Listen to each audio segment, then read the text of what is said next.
Paz, Senhor, irmãos, tudo bem? Vamos dar continuidade à leitura da Bíblia em Atos, capítulo 26. Então Agripa disse a Paulo: Você pode falar em sua defesa. Paulo fez um sinal com a mão e começou sua defesa. Rei Agripa, considero-me feliz de ter hoje a oportunidade de lhe apresentar minha defesa contra todas as acusações feitas pelos líderes judeus, pois sei que conhece bem todos os costumes e controvérsias dos judeus. Portanto, peço que me ouça com paciência. Como os líderes judeus sabem muito bem, recebi educação judaica completa desde a infância entre meu povo e depois em Jerusalém. Também sabem, e talvez estejam dispostos a confirmar, que vivi como fariseu, a seita mais rígida de nossa religião. Agora estou sendo julgado por causa da minha esperança no cumprimento da promessa feita por Deus a nossos antepassados. De fato, é por isso que as 12 tribos de Israel adoram a Deus fervorosamente, dia e noite, e compartilham da mesma esperança que eu. E, no entanto, ó rei, acusam-me por causa dessa esperança, porque lhes parece tão incrível que Deus ressuscite os mortos. Eu costumava pensar que era minha obrigação empenhar-me em me opor ao nome de Jesus, o Nazareno. Foi exatamente o que fiz em Jerusalém. Com a autorização dos principais sacerdotes, fui responsável pela prisão de muitos dentre o povo santo, e eu votava contra eles quando eram condenados à morte. Muitas vezes providenciei que fossem castigados nas sinagogas, a fim de obrigá-los a blasfemar. Eu me opunha a eles com tanta violência que os perseguia até em cidades estrangeiras. Certo dia, numa dessas missões, dirigia-me a Damasco, autorizado e incumbido pelos principais sacerdotes. Por volta do meio-dia, ó rei, ainda a caminho, uma luz do céu mais intensa que o sol brilhou sobre mim e meus companheiros. Todos nós caímos no chão, e ouvi uma voz que me dizia em aramaico: Saulo, Saulo, por que você me persegue? Não adianta lutar contra a minha vontade. Quem és tu, Senhor? Perguntei. E o Senhor respondeu: Sou Jesus, a quem você persegue. Agora levante-se, pois eu apareci para nomeá-lo meu servo e minha testemunha. Conte o que viu e o que lhe mostrarei no futuro. E eu o livrarei tanto do seu povo como dos gentios. Sim, eu o envio aos gentios, para abrir os olhos deles, a fim de que se voltem das trevas para a luz, e do poder de Satanás para Deus. Então receberão o perdão dos pecados e a herança entre o povo de Deus, separado pela fé em mim. Portanto, rei Agripa, obedeci à visão celestial, anunciei a mensagem primeiro em Damasco, depois em Jerusalém e em toda a Judéia, e também aos gentios, dizendo que todos devem arrepender-se, voltar-se para Deus e mostrar por meio de suas obras, de suas boas obras, que mudaram de rumo. Alguns judeus me prenderam no templo por anunciar essa mensagem e tentaram me matar, mas Deus tem me protegido até este momento, para que eu dê testemunho a todos, do mais simples até os mais importantes. Não ensino nada além daquilo que os profetas e Moisés disseram que haveria de acontecer, que o Cristo sofreria e seria o primeiro a ressuscitar dos mortos, e desse modo anunciaria a luz de Deus tanto aos judeus como aos gentios. De repente, Festo gritou: Paulo, você está louco. O excesso de estudo o fez perder o juízo. Mas Paulo respondeu: Não estou louco, excelentíssimo Festo. Digo a mais sensata verdade, e o rei Agripa sabe dessas coisas.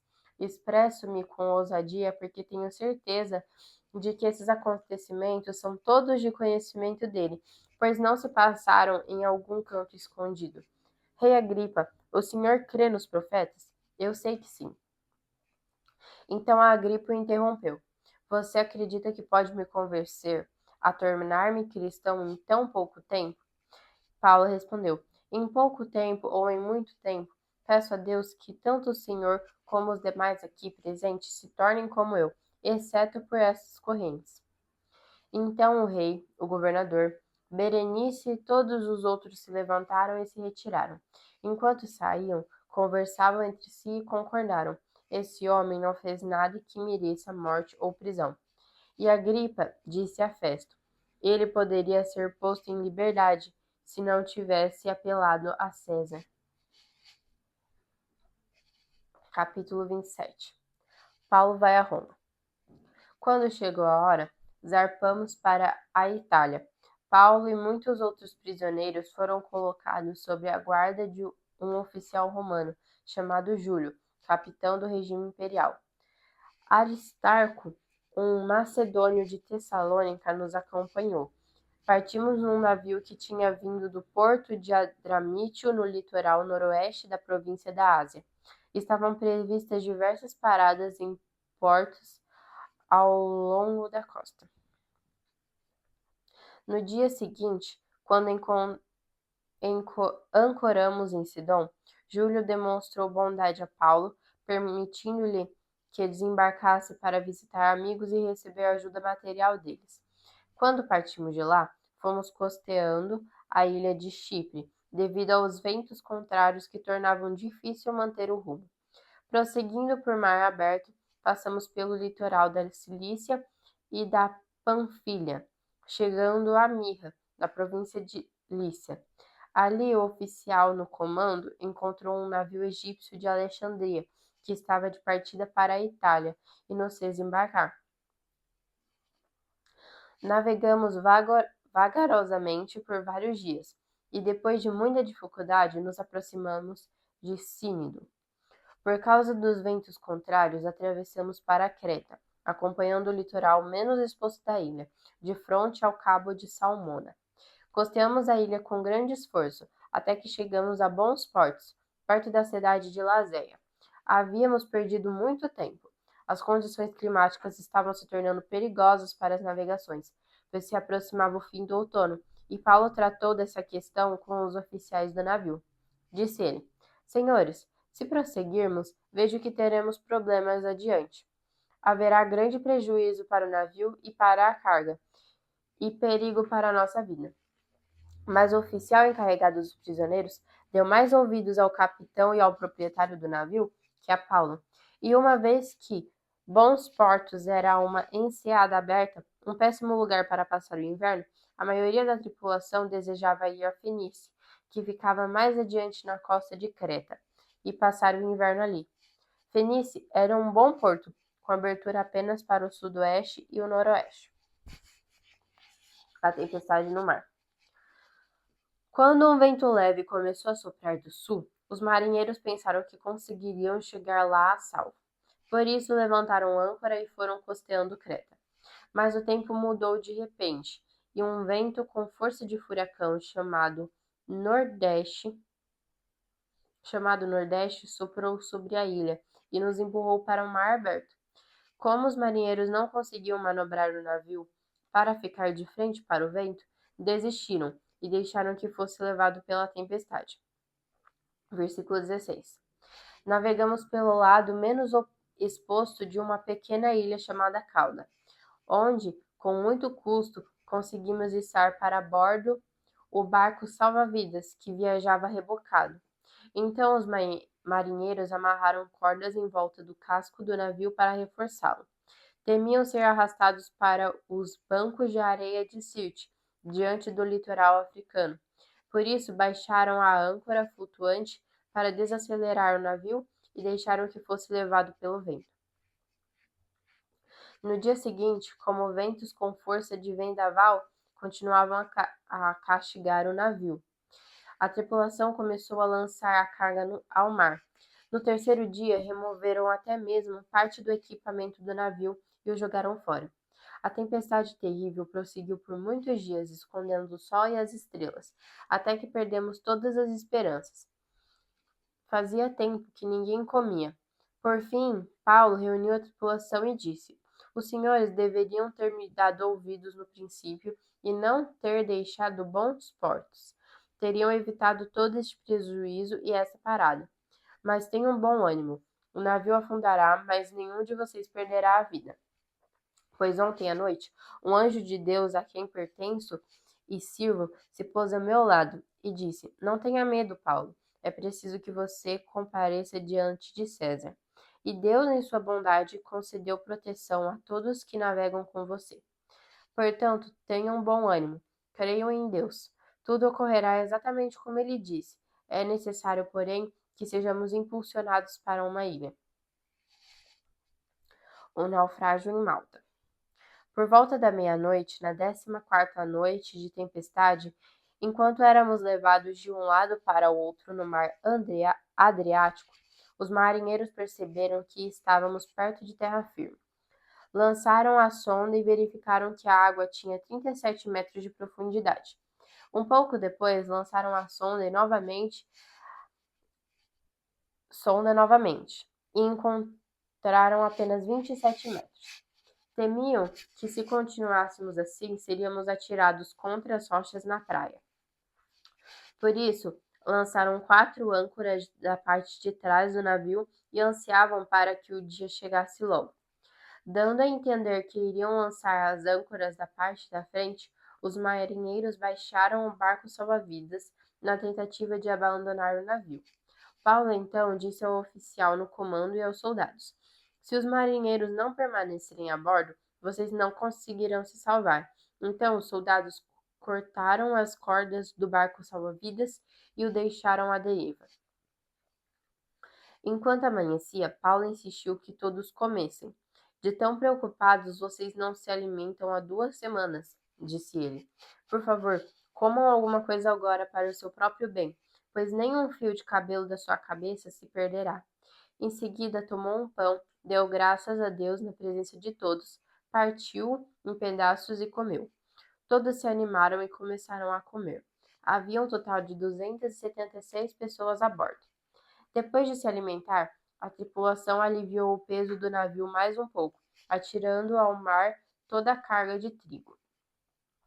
Ao amanhecer, não reconheceram a terra, mas viram uma enseada com uma praia e cogitaram se seria possível chegar ali e atracar o navio.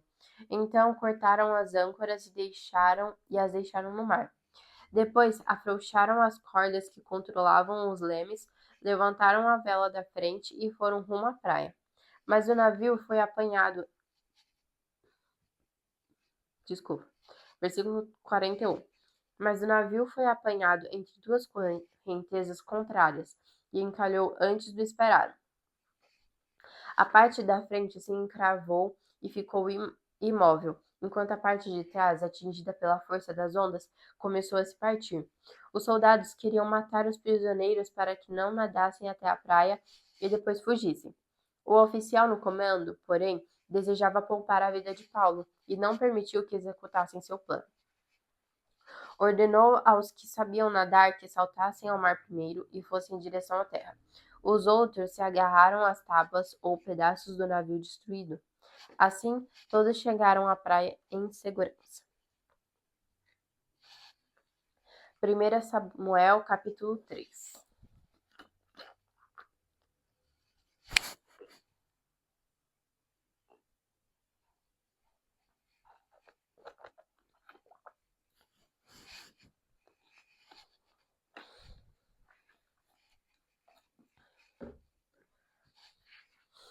O Senhor fala com Samuel. Enquanto isso, o menino Samuel servia ao Senhor ajudando Eli. Naqueles dias, as mensagens do Senhor eram muito raras e visões não eram comuns. Certa noite, Eli, que estava quase cego, tinha ido se deitar. A lâmpada de Deus ainda não havia se apagado e Samuel dormia na casa do Senhor, onde estava a arca de Deus. De repente, o Senhor chamou: Samuel. O menino respondeu: Estou aqui. Ele se levantou e correu até onde estava Eli. Estou aqui. O Senhor me chamou? Não o chamei, respondeu Eli. Volte para a cama. E Samuel voltou a se deitar. Então o Senhor chamou novamente: Samuel. Mais uma vez, Samuel se levantou e foi até Eli. Estou aqui. O Senhor me chamou? Mas Eli respondeu: Meu filho, não o chamei. Volte para a cama. Samuel ainda não conhecia o Senhor, porque nunca havia recebido uma mensagem dele. O Senhor o chamou pela 3ª vez, e novamente Samuel se levantou e foi até Eli. Estou aqui. O Senhor me chamou? Então Eli entendeu que era o Senhor que chamava o menino. Por isso disse a Samuel: Vá e deite-se novamente. Se alguém o chamar, diga: Fala, Senhor, pois teu servo está ouvindo. E Samuel voltou para a cama. Então o Senhor veio e o chamou, como antes: Samuel, Samuel. Samuel respondeu: Fala, pois teu servo está ouvindo. Então o Senhor disse a Samuel: Estou prestes a realizar algo em Israel, que fará tinir os ouvidos daqueles que ouvirem a respeito. Cumprirei do começo ao fim todas as ameaças que fiz contra Eli e sua família. Eu o adverti de que castigaria sua família para sempre, pois seus filhos blasfemaram contra Deus, e ele não os repreendeu por seus pecados. Por isso, jurei que os pecados de Eli e de seus filhos jamais serão perdoados por meio de sacrifícios nem de ofertas. Samuel fala em nome do Senhor. Samuel ficou deitado até de manhã, e então se levantou e abriu as portas da casa do Senhor. Estava com medo de contar para Eli a visão que tivera. Mas Eli o chamou: Samuel, meu filho. Estou aqui, respondeu Samuel. O que o Senhor lhe disse? Perguntou Eli. Conte-me tudo. E que o Senhor castigue severamente se você esconder de mim alguma coisa do que ele disse.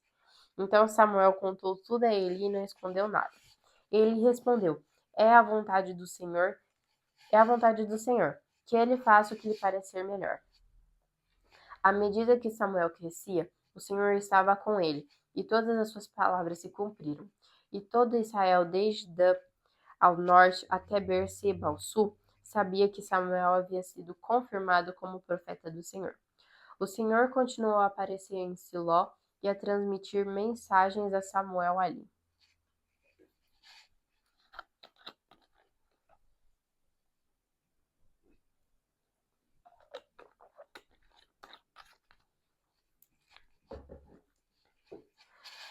Capítulo 4.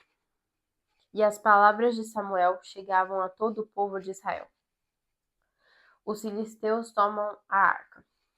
Naquele tempo, Israel estava em guerra com os filisteus. O exército israelita tinha acampado perto de Ebenezer, e os filisteus acamparam em Afec. Os filisteus atacaram e derrotaram o exército de Israel, matando cerca de 4.000 homens.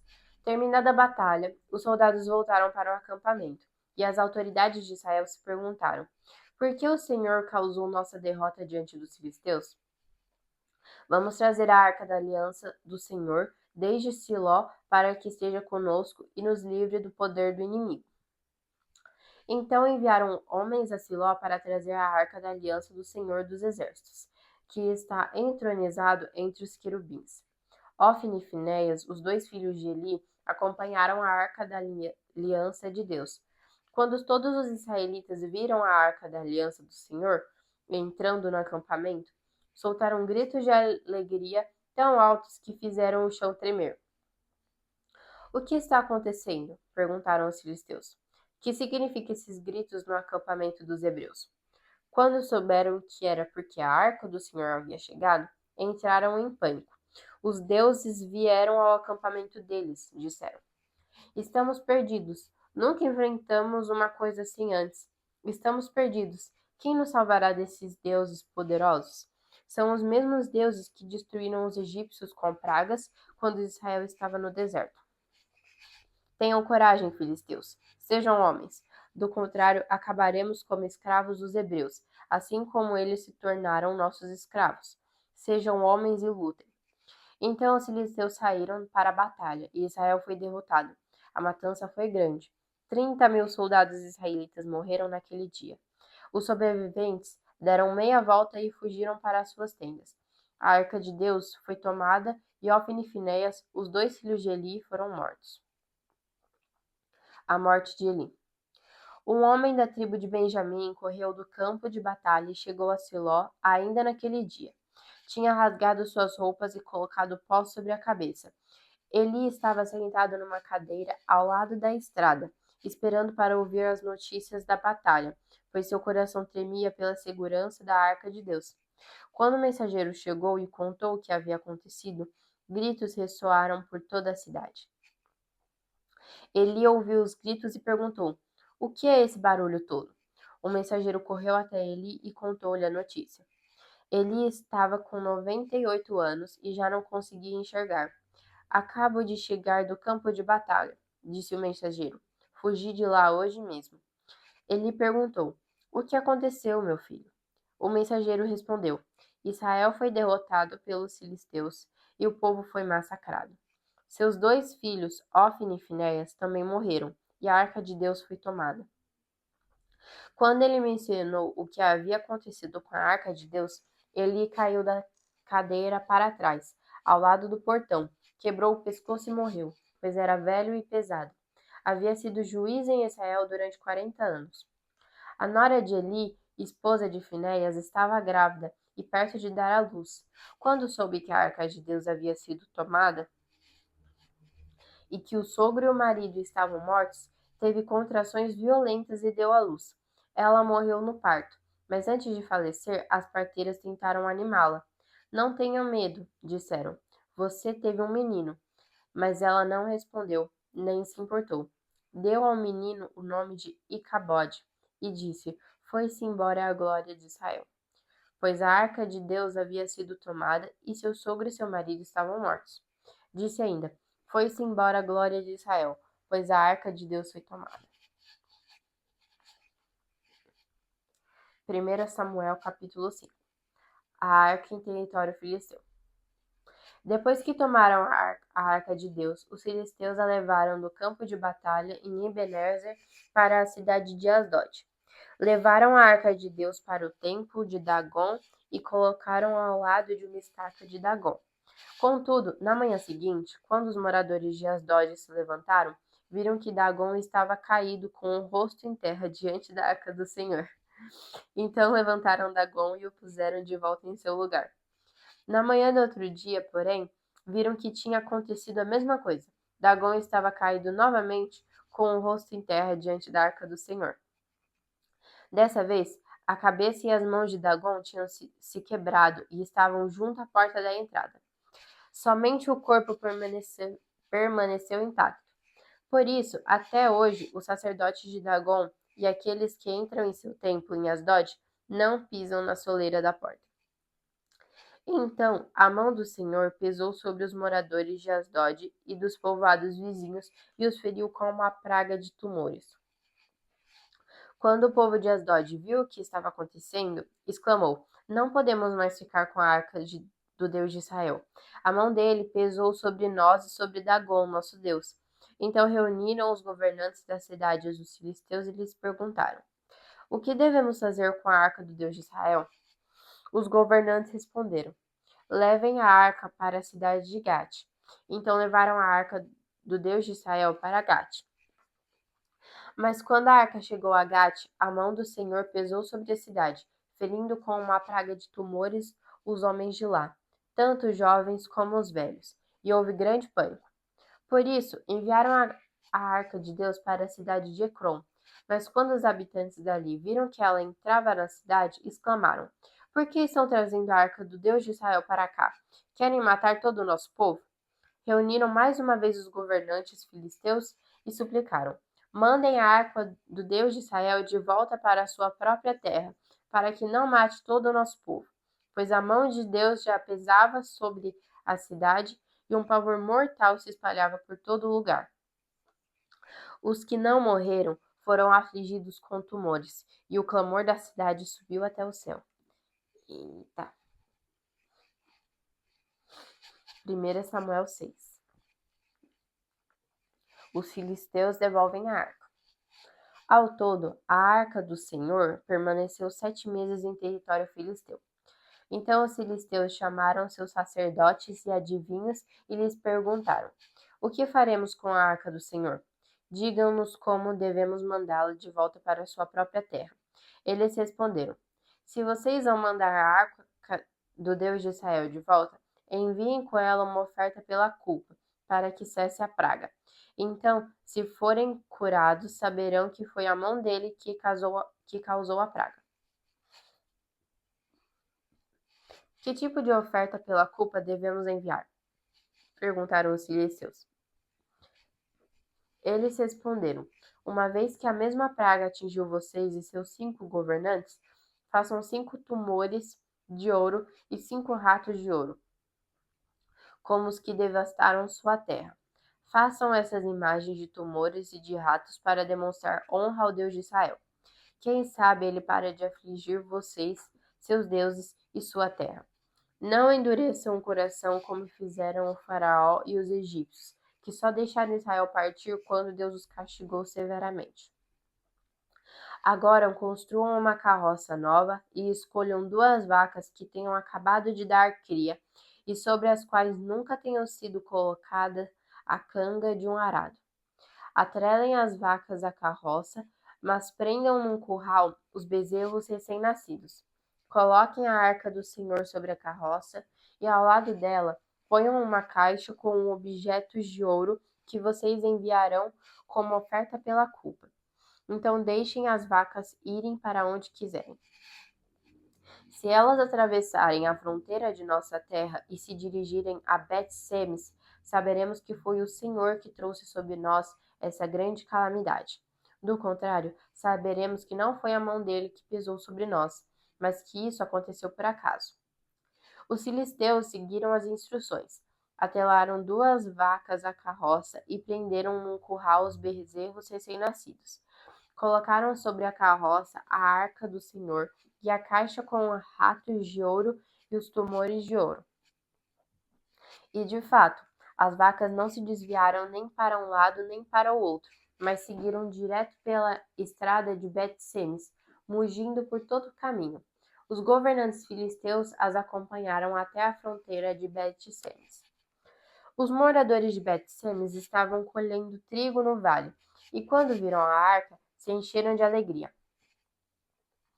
A carroça entrou no campo de um homem chamado Josué e parou ao lado de uma grande pedra. Então o povo quebrou a madeira da carroça para fazer fogo, matou as vacas e as ofereceu ao Senhor como holocausto. Os homens da tribo de Levi retiraram da carroça a arca do Senhor e a caixa com os objetos de ouro e os colocaram sobre a grande pedra. Naquele dia, o povo de Bet-Semes ofereceu ao Senhor sacrifícios e holocaustos. Os 5 governantes filisteus viram tudo isso e no mesmo dia voltaram para Ecrom.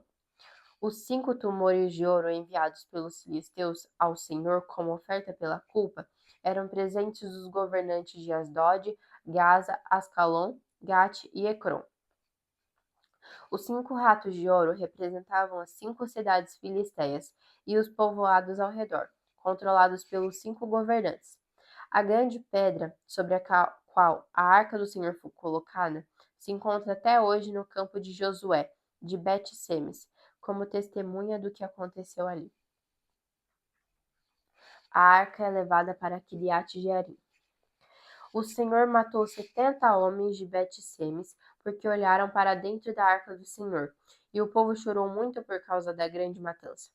Quem pode estar na presença do Senhor, este Deus Santo? Clamaram. Para onde mandaremos a arca daqui? Então enviaram mensageiros ao povo de Quiriate-Jearim e disseram: os filisteus devolveram a arca do Senhor, venham buscá-la. 1 Samuel capítulo 7. Então os homens de Quiriate-Jearim foram buscar a arca do Senhor. Eles a levaram até a casa de Abinadab, numa colina, e consagraram seu filho Eleazar para tomar conta da arca do Senhor. A arca permaneceu em Quiriate-Jearim por muito tempo, 20 anos no total. Durante esse período, todo Israel lamentava à espera de alguma ação do Senhor. Samuel conduz Israel à vitória. Então Samuel disse a todo o povo de Israel: se de fato vocês desejam de todo o coração voltar ao Senhor, livrem-se de seus deuses estrangeiros e de suas imagens de Astarote. Voltem o coração para o Senhor e obedeçam somente a Ele. Então Ele os livrará das mãos dos filisteus. Assim, os israelitas se desfizeram de suas imagens de Baal e de Astarote e serviram somente ao Senhor. Então Samuel lhes disse: reúnam todo o povo de todo Israel em Mispa, e eu orarei ao Senhor por vocês. Eles se reuniram em Mispa e tiraram a água do poço e a derramaram diante do Senhor. Também jejuaram o dia todo e confessaram que haviam pecado contra o Senhor. Foi em Mispa que Samuel se tornou juiz em Israel. Quando os governantes filisteus ouviram que os israelitas haviam se reunido em Mispa, mobilizaram seu exército e avançaram. Ao saber que os filisteus se aproximavam, os israelitas ficaram muito assustados. Não pare de clamar ao Senhor, nosso Deus, para que ele nos salve dos filisteus, imploraram a Samuel. Então Samuel escolheu um cordeiro que ainda mamava e ofereceu ao Senhor como holocausto. Suplicou ao Senhor em favor de Israel, e o Senhor o atendeu. Enquanto Samuel oferecia o holocausto, os filisteus chegaram para atacar Israel. Naquele dia, porém, o Senhor falou do céu com voz poderosa de trovão, provocando pânico entre os filisteus, e eles foram derrotados diante dos israelitas. Os soldados de Israel os perseguiram desde Mispa até um lugar abaixo de Bet-car, matando-os ao longo do caminho. Então Samuel pegou uma pedra grande e a colocou entre as cidades de Mispa e Gesana. Deu à pedra o nome de Ebenezer, pois disse: Até aqui o Senhor nos ajudou. Assim, os filisteus foram derrotados e não voltaram a invadir Israel por algum tempo. Durante toda a vida de Samuel, a mão do Senhor esteve contra os filisteus. As cidades israelitas que os filisteus tinham conquistado entre Ecrom e Gat foram devolvidas a Israel, junto com o restante do território que os filisteus haviam tomado. E houve paz entre Israel e os amorreus naqueles dias. Samuel continuou como juiz em Israel pelo resto de sua vida. A cada ano viajava pelo território e julgava o povo de Israel em 3 locais: primeiro em Betel, depois em Gilgal e por fim em Mispa. Então voltava para sua casa em Ramá, de onde liderava Israel como juiz. Ali Samuel construiu um altar ao Senhor. Salmo 51.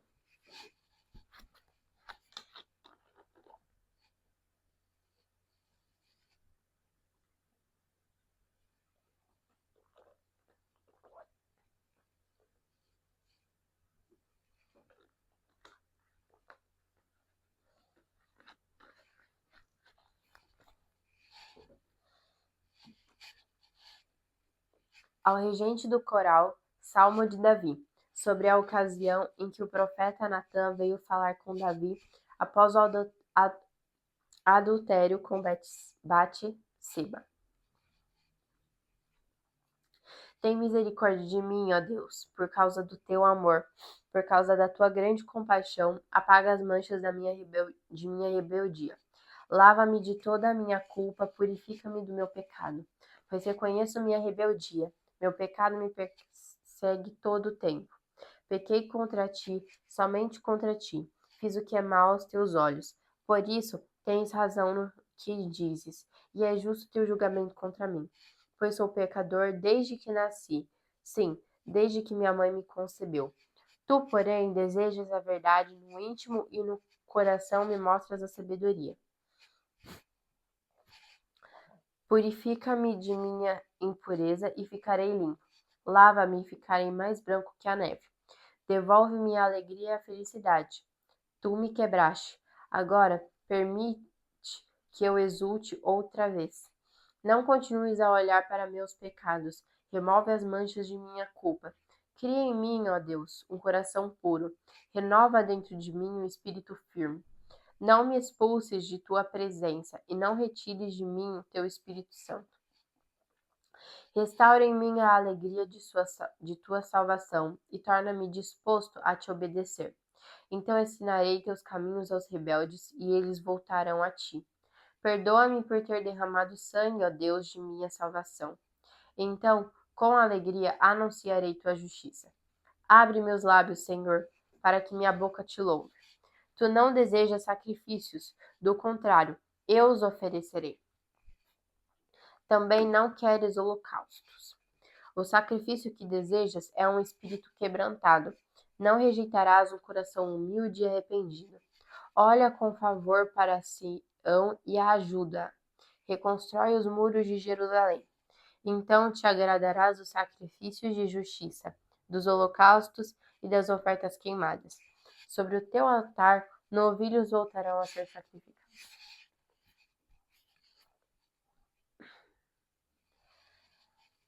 Salmo 52.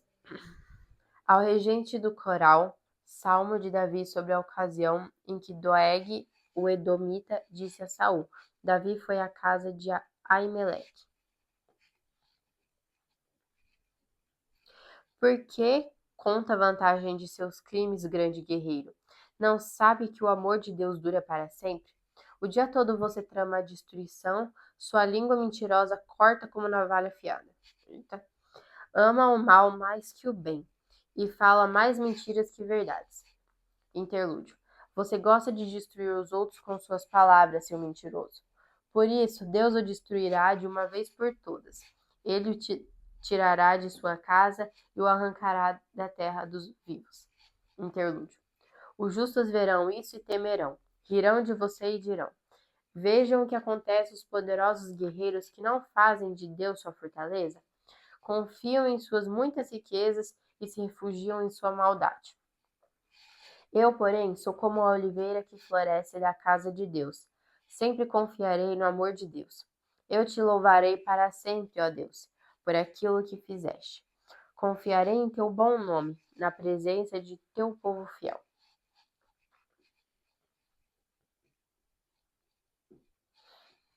Salmo 53. Ao regente do coral, meditação, Salmo de Davi. Os tolos dizem em seu coração: não há Deus. São corruptos e praticam o mal. Nenhum deles faz o bem. Deus olha dos céus para toda a humanidade para ver se alguém é sábio, se alguém busca a Deus. Todos, porém, se desviaram. Todos se corromperam. Ninguém faz o bem, nenhum sequer. Acaso os que praticam o mal jamais aprenderão? Devoram o meu povo como se fosse pão e nem pensam em orar a Deus. Grande terror se apoderará deles, terror como nunca experimentaram. Deus espalhará os ossos dos que atacaram seu povo. Serão humilhados, pois Deus os rejeitou. Quem virá do monte Sião para salvar Israel? Quando Deus restaurar seu povo, Jacó dará gritos de alegria e Israel exultará. Amém.